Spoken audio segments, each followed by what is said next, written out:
Visakha seven hills హాస్పిటల్లో చికిత్స పొందుతున్న స్టీల్ ప్లాంట్ ప్రమాద క్షతగాతుల్ని పరామర్శించిన తర్వాత జగన్ హాస్పిటల్ నుంచి బయటకు వచ్చి మాట్లాడుతున్నారు. చేయించుకుంటా ఉన్నారు మరో 5 మంది.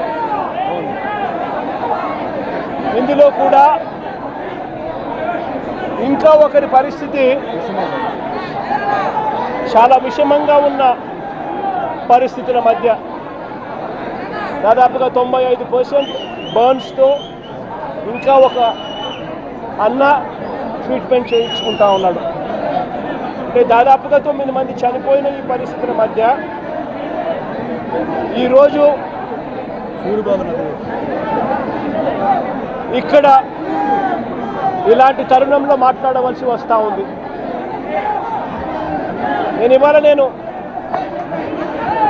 కొన్ని సూటిగా ప్రశ్నలు అడుగుతా ఉన్నా. మానవత్వం ఏమాత్రం ఉన్నా కూడా రాష్ట్ర ప్రభుత్వాన్ని కేంద్ర ప్రభుత్వం మీద ఒత్తిడి కూడా తీసుకొని వచ్చి మంచి జరిగించమని చెప్పి రాష్ట్ర ప్రభుత్వాన్ని కూడా గట్టిగా కోరుతా ఉన్న పరిస్థితులు. ఈరోజు అందరం కూడా ఆలోచన చేయాలి.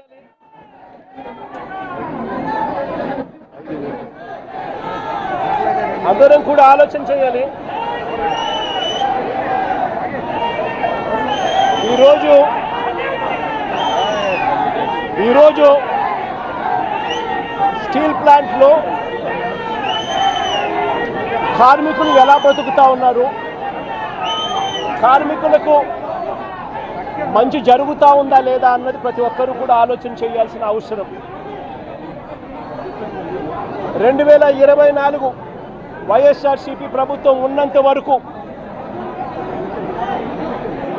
కార్మికులు, స్టీల్ ప్లాంట్ ఎంప్లాయీస్ ఎలా బ్రతికే వాళ్ళు, ఇప్పుడు చంద్రబాబు నాయుడు గారి ప్రభుత్వం వచ్చిన తర్వాత వీళ్ళ కూటమి ప్రభుత్వం అధికారంలో ఉన్న నేపథ్యంలో ఎలా బతుకుతా ఉన్నారు కార్మికులు, ఎంప్లాయీస్ అన్నది అందరం కూడా బేరీజు వేయాల్సిన అవసరం ఉన్న పరిస్థితి.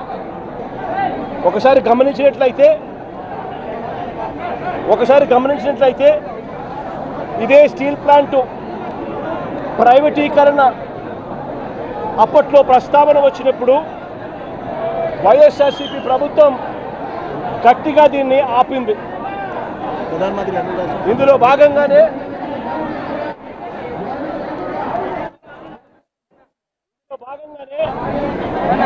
అప్పట్లో 2021 మార్చి 9వ తారీఖున ప్రధానమంత్రి గారికి లేఖలు కూడా రాశాం. ఎట్టి పరిస్థితుల్లోనూ స్టీల్ ప్లాంట్ ప్రైవేటైజేషన్ జరగకూడదు, ఈ ప్లాంట్ను నిలబెట్టగలిగే పరిస్థితులకి వివరిస్తూ ఏ రకంగా చేస్తే ఈ ప్లాంటు నిలబడగలుగుతుంది అని చెప్పి సలహాలు ఇస్తూ ప్రధానమంత్రి గారికి లేఖ కూడా రాశాం. 9వ తారీఖున లేఖ రాశాం. అదే మాదిరిగా ఫిబ్రవరి 6 కూడా 2వ లేఖ కూడా రాశాం. ఫిబ్రవరి 6 కూడా 2వ లేఖ కూడా రాశాం.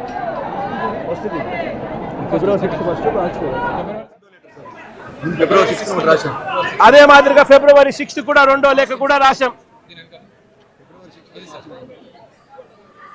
ఫిబ్రవరి 6 కూడా 2వ లేఖ కూడా రాశాం.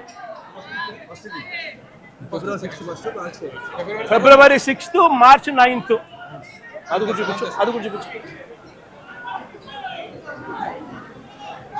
2 లేఖలు ప్రధానమంత్రి గారికి రాశాం. ఫిబ్రవరి 6, మార్చి 9. దీని తర్వాత మేలో 2021 మేలో ఏకంగా అసెంబ్లీలో తీర్మానం చేశాం. ఇది అసెంబ్లీలో తీర్మానం చేసిన మినిట్స్. ఎట్టి పరిస్థితుల్లోనూ స్టీల్ ప్లాంట్ను ప్రైవేటైజ్ చేయడం అన్నది అన్యాయము, చేయొద్దండి అని చెబుతూ ఏ రకంగా ఈ ప్లాంట్ను గొప్పగా నిలబెట్టగలుగుతాము, ఏ రకమైన మార్పులు చేర్పులు చేయగలిగితే ఈ ప్లాంటు బ్రహ్మాండంగా నడిచే పరిస్థితి ఉంటుంది అని చెప్పి కూడా వివరిస్తూ సలహాలు కూడా ఇచ్చాం. ఈ సలహాలన్నీ కూడా ఇస్తూ అసెంబ్లీలో తీర్మానం చేసి therefore the house unanimously resolves to oppose the decision of the government of India on strategic disinvestment of government of India's shareholding in RINL Visakhapatnam along with the management control by way of privatization. Also resolved to request the government of India to consider the measures suggested by the Honorable Chief Minister of Andhra Pradesh in his letter dated 6th February 2021 and 9th March 2021 to make RINL profitable and remain the pride of Telugu people and the state of Andhra Pradesh. ఈ మాదిరిగా అసెంబ్లీలో తీర్మానాలు సైతం చేసి ప్రైవేటైజేషన్ను అడ్డుకోగలిగాం, ఆపగలిగాం, ఎంప్లాయీస్కు తోడుగా నిలబడగలిగాం. అంతేకాదు ప్రధానమంత్రి గారు విశాఖపట్నం వచ్చినప్పుడు నవంబర్ 12, 2022 సాక్షాత్తు ప్రధానమంత్రి గారి సమక్షంలోనే ప్రైవేటైజేషన్కు ఆపండి అని చెప్పి కూడా ప్రధానమంత్రి గారిని కోరడం కూడా జరిగింది. పబ్లిక్ మీటింగ్లో ప్రధానమంత్రి గారి సమక్షంలోనే. నేను చెప్తా ఉన్నా, ఆ వాలెట్కి వైఎస్ఆర్ కాంగ్రెస్ పార్టీ అంత గట్టిగా ఎంప్లాయీస్కు తోడుగా ఉన్నది కాబట్టి, అంత గట్టిగా నిలబడింది కాబట్టి ఆ రోజు 28,000 మంది ఉద్యోగస్తులు పనిచేస్తూ ఉన్నారు వైఎస్ఆర్ కాంగ్రెస్ పార్టీ ప్రభుత్వం దిగిపోయే నాటికి. నేను అడుగుతా ఉన్నా, ఈరోజు పరిస్థితి ఏమిటి అనంటే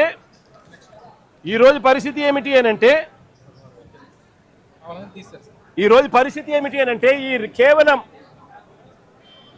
ఈ 2 సంవత్సరాల కాలంలోనే ఏకంగా 28,000 మంది పనిచేస్తూ ఉన్న ఈ సంస్థలో కాంట్రాక్ట్ అయితేనేమి, పర్మనెంట్ ఎంప్లాయీస్ అయితేనేమి, రెగ్యులర్ ఎంప్లాయీస్ అయితేనేమి 28,000 పనిచేస్తూ ఉన్న పరిస్థితుల మధ్య 2024 మన ప్రభుత్వం దిగిపోయే నాటికి ఈ 2 ఏళ్లలో ఏకంగా 10,500 మందిని తీసేశారు. కాంట్రాక్ట్ ఎంప్లాయీస్ని 6,500 మందిని తొలగించారు. విఆర్ఎస్ ప్రకటించి బలవంతంగా విఆర్ఎస్ తీసుకునేట్టుగా ఒత్తిడి తీసుకొస్తూ మరో 1,800 మందిని తప్పించారు. రిటైర్ అయిపోయిన వాళ్ళు మరో 2,500 మంది, దాదాపుగా 10,500 మందిని ఈ 2 ఏళ్లలోనే తొలగించడం జరిగింది, తీసేయడం జరిగింది. ఈ రకరకాల కారణాల వల్ల ఈరోజు ఎంప్లాయీ స్ట్రెంత్ కేవలం 17,000కు మాత్రమే 16,000కు మాత్రమే పడిపోయి ఉన్న పరిస్థితులు. ఆశ్చర్యం ఏమిటి అనంటే ఈ 16,000 మంది ఎంప్లాయీస్ను పరిస్థితి ఎలా ఉంది అని చెప్పి కూడా ఒకసారి గమనించినట్టయితే 4.5 నెలల జీతాలు పెండింగ్, 4.5 నెలల జీతాలు పెండింగ్. మరో వంక ఎప్పుడూ చూడని విధంగా, దేశంలో ఎక్కడ జరగని విధంగా మొట్టమొదటిసారిగా ఉద్యోగస్తుల జీతాలు ప్రొడక్షన్ లింక్డ్ ప్రొడక్షన్ లింక్డ్ జీతాలకు ముడిపెట్టారు.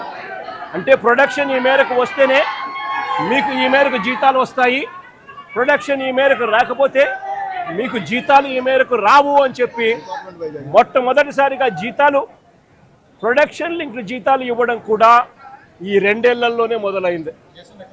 నిజంగా దేశంలో కూడా ఎక్కడ జరగదు. ఎవరైనా పర్మనెంట్గా ఎంప్లాయీ ఎక్కడైనా ఉన్నా వాళ్లకు జీతం ఎంత ఉంటే అంత జీతం ఇస్తారు. ఇక్కడ మాత్రమే ప్రొడక్షన్ ఇంత ఉంటేనే జీతం మీకు ఇంత వస్తుంది అని చెప్పి చెప్తా ఉన్న పరిస్థితులు ఇక్కడ మాత్రమే చూస్తూ ఉన్నాం. మొట్టమొదటిసారిగా ఈ 2 ఏళ్లలోనే, అంతకు ముందు వరకు వైఎస్ఆర్సీపీ ప్రభుత్వం ఉన్నంత వరకు ఎంప్లాయీస్కి క్వార్టర్స్లో కరెంటు బిల్లు 50 పైసలు మాత్రమే వసూలు చేస్తూ ఉన్న పరిస్థితి. ఈ 2 ఏళ్లలో ఈ ప్రభుత్వం వచ్చిన తర్వాత ఏకంగా కరెంటు బిల్లు యూనిట్కు ₹8.50 పెంచారు. అంటే ఎంప్లాయీస్ క్వార్టర్స్ ఖాళీ చేసి వెళ్ళిపోమని చెప్పి ఎంప్లాయీస్ మీద ఒత్తిడి తీసుకొచ్చి ఇంకొక కార్యక్రమానికి శ్రీకారం చుట్టారు.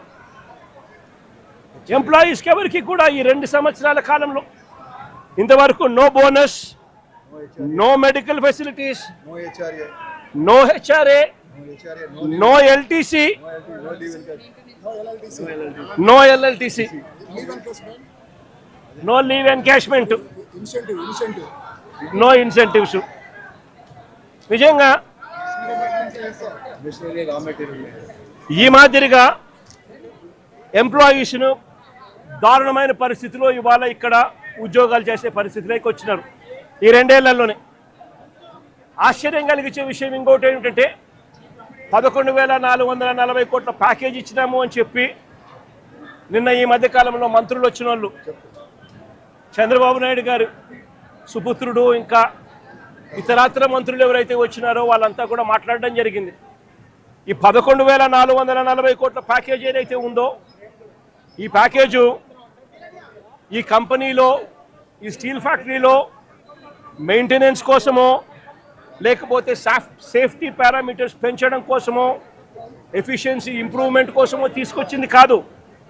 ఈ 11,440 కోట్ల ప్యాకేజ్ ఇచ్చింది ఎందుకు అని అంటే విఆర్ఎస్ పంపించడం కోసం, జిఎస్టీ బకాయిలు కట్టించుకునే దానికోసం, బ్యాంకు లోన్లు కాస్తో కూస్తో తగ్గించుకునే దానికోసం, దీనికోసం ఖర్చు చేసేందుకు ఈ ప్యాకేజ్ ఇచ్చారే తప్ప దీంట్లో సేఫ్టీ పారామీటర్స్ని పెంచేందుకు కానీ, మెయింటెనెన్స్ కోసం కానీ, ఎంప్లాయీస్ బాగోగుల కోసం కానీ వీటి కోసం కాదు ఇచ్చింది ఈ ప్యాకేజ్. ఇంకా ఆశ్చర్యకరమైన విషయం ఏమిటి అని అంటే ఇప్పుడు జరిగిన ఈ ఇన్సిడెంట్ నిజంగా అన్నిటికన్నా బాధ కలిగిస్తుంది. ఎందుకనంటే ఒక ఘటన జరిగింది. ఆ ఘటన ఎందుకు జరిగింది అని చెప్పి చూస్తే ఈ ఘటన ఎంప్లాయీస్కి సంబంధించి ఎటువంటి దోషము లేదు, ఎంప్లాయీస్ చేసిన తప్పిదం ఎక్కడా లేదు. మరి ఈ ఘటన ఎలా జరిగింది అని అంటే ఈ లిక్విడ్ మెటల్ అనేది ఏదైతే ఉందో అది బకెట్లలో పోసి ట్రాన్స్పోర్ట్ బకెట్లలో పోస్తూ ఉన్న ఈ లిక్విడ్ మెటల్ ఏదైతే ఉందో ఆ లిక్విడ్ మెటల్ అన్నది పొంగి బ్లాస్ట్ అయ్యి దానివల్ల చనిపోవడం జరిగింది. మరి ఎందుకు ఈ పాట్లో పోస్తూ ఉన్న ఈ లిక్విడ్ మెటల్ ఎందుకు బ్లాస్ట్ అయింది అని అంటే మిక్స్ ప్రాబ్లం ఉంది. మిక్స్ సరిగ్గా చేయకపోవడము, రా మెటీరియల్ సరిగ్గా కలపకపోవడము, రా మెటీరియల్లో కాస్తో కూస్తో ఇన్ఫీరియారిటీ ఉండడము, వాటిని సరిగ్గా కలపకపోవడం వల్ల రా మిక్స్లో ప్రాబ్లం వల్ల ఈ బ్లాస్ట్ అనేది ఈ రిన్సింగ్ సమస్యలు వీటి అన్నిటి వల్ల ఎంప్లాయీకి అనేది ఎక్కడ తప్పు లేకపోయినా కూడా బ్లాస్ట్ జరిగి ఈ ఇన్సిడెంట్ చోటు చేసుకుంది. నేను అడుగుతా ఉన్నా, ఇలాంటి ఘటనలో మానవత్వం చూపించాల్సిన చోట, హ్యూమానిటీ చూపించాల్సిన చోట ఈ రాష్ట్ర ప్రభుత్వాలు, ఈ కేంద్ర ప్రభుత్వాలు వీళ్ళు స్పందిస్తూ ఉన్న తీరు నిజంగా నిజంగా అమానవికంగా ఉంది, మానవీయంగా కూడా లేదు. ఆలోచన చేయమని అడుగుతా ఉన్నా నేను. ఇక్కడే ఇంకొక విషయం కూడా చెప్పాలి. నా పక్కనే పేరేం పేరమ్మా? మీ పేరేం పేరు? నా పక్కన ఇక్కడే భాగ్యశ్రీ అని ఓ బాధితురాలు. ఈ బాధితురాలు వాళ్ళ నాన్న పెంటయ్య అన్న. ఇది జరిగి 14 నెలల కిందట జరిగింది. ఇది 14 నెలల కిందట ఇక్కడే ఇదే ఫ్యాక్టరీలోనే ఈ మాదిరిగానే ఘటన జరిగిన పరిస్థితుల మధ్య పెంటయ్య అన్న చనిపోవడం జరిగింది. పెంటయ్య అన్న ఎంప్లాయీ నంబర్ ఫోటో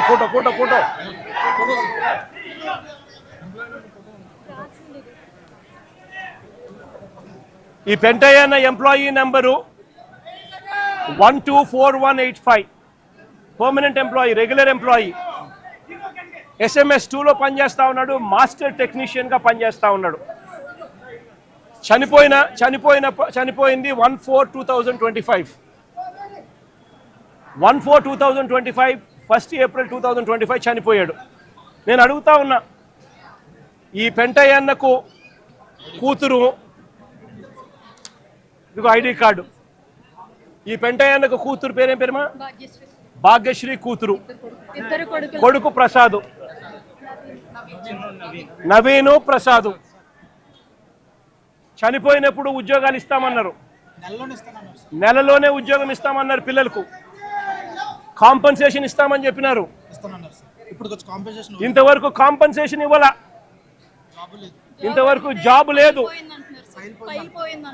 జాబ్ అడిగితే, కాంపన్సేషన్ అడిగితే నిర్దాక్షిణ్యంగా ఫైల్ పోయింది అని చెప్తా ఉన్నారు. నిజంగా ఆలోచన చేయమని అడుగుతా ఉన్నాం. ఇంత నిర్దయగా ప్రభుత్వాలు వ్యవహరించడం ధర్మమేనా అని అడుగుతా ఉన్నా.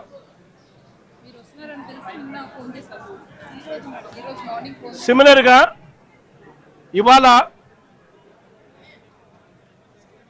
ఇవాళ జరుగుతూ ఉన్న ఘటనలో దాదాపుగా ఇప్పటికే 9 మంది చనిపోయారు. దాదాపుగా మరో 5 మంది హాస్పిటల్లో వైద్యం పొందుతూ ఉన్నారు. ఈ 5 మందిలో కూడా ఒకరి పరిస్థితి విషమంగా ఉంది. వీళ్లకు కాంపన్సేషన్ విషయంలో నిన్న చంద్రబాబు నాయుడు గారి సుపుత్రుడు ఆయన మాట్లాడిన మాటలు చూస్తే నిజంగా నాకు ఆశ్చర్యం కలిగిస్తుంది. మానవత్వం అన్నది ఎవరికైనా ఎక్కడైనా కానీ కొద్దో గొప్ప ఉండాలి కదా, ఇలాంటి మనుషులు కూడా ఉంటారా అనిపించింది. నిజంగా ఆయన అంటాడు 1,72,00,000 ఇస్తా ఉన్నాము అని చెప్పి. నాకు ఆశ్చర్యంగా నేను అడుగుతా ఉన్నా, అయ్యా లోకేష్ గారు, ఈ 1,72,00,000లో మీరు ఏదైతే మాట్లాడుతూ ఉన్నారో ఆ ఎంప్లాయీస్కు రైట్ఫుల్గా వాళ్ళకి రావాల్సిందే కదయ్యా నువ్వు ఇస్తూ ఉన్నావు, ఎక్స్ట్రా నువ్వేమి ఇస్తూ ఉన్నావు అని చెప్పి నేను అడుగుతా ఉన్నా. ఈ ఎంప్లాయీస్కి రావాల్సిన గ్రూప్ ఇన్సూరెన్స్ అయితేనేమి, ప్రావిడెంట్ ఫండ్ అయితేనేమి, గ్రాట్యుటీ అయితేనేమి, రిస్క్ ఇన్సూరెన్స్ అయితేనేమి, వీటి నేపథ్యంలో 1.45 crores వాళ్ళకే రావాల. ఆ తర్వాత కంపెనీనే మరో 25 లక్షలు ఇస్తూ ఉంది. అది కూడా విశాఖపట్నం స్టీల్ ప్లాంట్ కంపెనీయే ఇస్తూ ఉంది. కేవలం ప్రైమ్ మినిస్టర్ రిలీఫ్ ఫండ్ కింద కేవలం 2 లక్షల రూపాయలు అదనంగా ఎక్స్గ్రేషియా కింద వస్తూ ఉంది. రాష్ట్ర ప్రభుత్వం నుంచి 0 రూపాయి అంటే రూపాయి కూడా ఇవ్వడంలే. మరి నేను అడుగుతా ఉన్నా, ఇక 1.72 crores ఇంకొకటి నువ్వు ఇచ్చేదేందయ్యా బోడీ అని అడుగుతా ఉన్నా. వాళ్ళకి రావాల్సిందే, వాళ్ళ హక్కుగా వాళ్ళకి రావాల్సిందే వాళ్ళకు వస్తూ ఉంది. వాళ్ళకి అది ఇస్తూ ఉన్నారు, అది వాళ్ళకి ఇస్తూ ఉన్నారని మీరు చెప్తా ఉన్నారు. ఇది నిజంగా ధర్మమేనా, న్యాయమేనా అడుగుతా ఉన్నా. ఇదే విశాఖపట్నంలో ఇంతకుముందు మా హయాంలో ఇలాంటి ఒక దుర్ఘటన జరిగితే అక్కడ కూడా మనుషులు చనిపోతే ఎంతమంది చనిపోయినారు? ఎల్జీ పాలిమర్స్లో అప్పట్లో కూడా ఒక దుర్ఘటన జరిగి 14 మంది అప్పట్లో చనిపోయిన ఘటన జరిగితే రాష్ట్ర ప్రభుత్వం ఎలా స్పందించింది? వెంటనే ముఖ్యమంత్రి ఇక్కడికి వచ్చి, అంటే జగన్ ఇక్కడికి వచ్చి ఏకంగా కోటి రూపాయలు చనిపోయిన కుటుంబాలకు ఇచ్చి ఆదుకున్న పరిస్థితులు బహుశా దేశ చరిత్రలో ఎక్కడా కూడా జరగలేదేమో. ఒక్క ఆంధ్ర రాష్ట్రంలో జగన్ ముఖ్యమంత్రిగా ఉన్నప్పుడు చోటు చేసుకున్న ఘటన. ఏకంగా కోటి రూపాయలు వాళ్ళకి ఇచ్చి ఆ కుటుంబాలకు తోడుగా ఉండి ఆ వాళ్ళ సభ్యులు చనిపోయిన వాళ్ళకు ఉద్యోగాలు కూడా మళ్ళీ ఆ కంపెనీలో ఇచ్చేట్టుగా వైఎస్ఆర్సీపీ ప్రభుత్వం అప్పట్లో అడుగులు ముందుకు వేసి చేయించింది. నేను అడుగుతా ఉన్నా, ఈరోజు ఈ ప్రభుత్వం, చంద్రబాబు నాయుడు గారి ప్రభుత్వం స్పందిస్తూ ఉన్న తీరు నిజంగా ఎంత అన్యాయంగా ఉంది అని ఒక్కసారి మనస్సాక్షిని అడుక్కోండి మీరు అని చెప్పి నేను కోరుతా ఉన్నా. ఈ ప్రభుత్వాన్ని గట్టిగా డిమాండ్ చేస్తూ ఉన్నాం. వాళ్ళకి రావాల్సింది వాళ్ళకి ఇప్పించడంలో నీ గొప్పతనం ఏమీ లేదయ్యా. వాళ్ళకి రావాల్సిన కోటి 72 లక్షలు కోటి 72 లక్షలు ఏదైతే ఇస్తా ఉన్నారో, 1,45 లక్షలు వాళ్ళకి రావాల్సింది ఏదైతే ఇస్తా ఉన్నారో అది గొప్పతనం. నీ గొప్పతనం ఏమీ కాదు. కంపెనీ నుంచి కేవలం 25 లక్షల రూపాయలు మాత్రమే ఆ ఎంప్లాయీస్కు వస్తూ ఉంది. ఈ నేపథ్యంలో నేను చెప్తా ఉన్నాను, అయ్యా అప్పట్లో వైసీపీ ప్రభుత్వంలో ఉన్నప్పుడు ఏ రకంగా అయితే ₹1,00,00,000 ప్రతి కార్మికుడికి ఇచ్చి తోడుగా ఉన్న నేపథ్యం పరిస్థితులు ఏ రకంగా జరిగాయో అదే మాదిరిగా ప్రతి ఎంప్లాయీకి మేము ఇంతకుముందు చేసి చూపించినాం. మేమేదైతే చేసి చూపించినామో అదే మిమ్మల్ని కూడా చేయమని అడుగుతా ఉన్నాం. మేమేమి ఎక్కడా కూడా అన్యాయంగానో లేకపోతే మేము చెయ్యనిది మిమ్మల్ని చేయమని చెప్పి అడగడమో చెడగడంలా మేమేదైతే చేశామో అదే చేయమని అడుగుతా ఉన్నాం. వెంటనే వాళ్లకు ఈ 1,45 లక్షలకు అదనంగా వాళ్ళకి ఏదైతే వస్తూ ఉన్నదో దాంట్లో నీ ప్రమేయం ఏదైతే లేదో వాళ్ళకు సంబంధించిన group insurance, provident fund, gratuity, risk insurance ఈ రూపేణ వాళ్ళకు వస్తూ ఉన్న 1,45 లక్షలు ఏదైతే వస్తూ ఉందో దానికి అదనంగా మరో ₹1,00,00,000 ఖచ్చితంగా వాళ్ళకి ఇవ్వాలి. వాళ్ళ కుటుంబ సభ్యులకు కూడా అదే మాదిరిగా ఉద్యోగాలు కూడా వెంటనే ఇవ్వాలని కూడా కోరుతా ఉన్నాం. అదే మాదిరిగా నా పక్కన చెల్లి భాగ్యం ఇక్కడే ఉంది. వాళ్ళ కుటుంబం కూడా ఇదే మాదిరిగానే సంవత్సరం 14 నెలల కిందట 14 వాళ్ళ భార్య ఇక్కడే ఉంది. 1/4/2025లో చనిపోయిన పెంటయ్యన్న కుటుంబానికి కూడా ఇదే ప్యాకేజ్ కూడా వాళ్ళకు కూడా వర్తింపచేసి వాళ్ళ కుటుంబానికి కూడా ఇదే మాదిరిగానే ఆదుకోవాలి అని చెప్పి రాష్ట్ర ప్రభుత్వానికి, కూటమికి ఇద్దరికీ కూడా గట్టిగా వీళ్ళిద్దరికీ కూడా చెప్తా ఉన్నాం.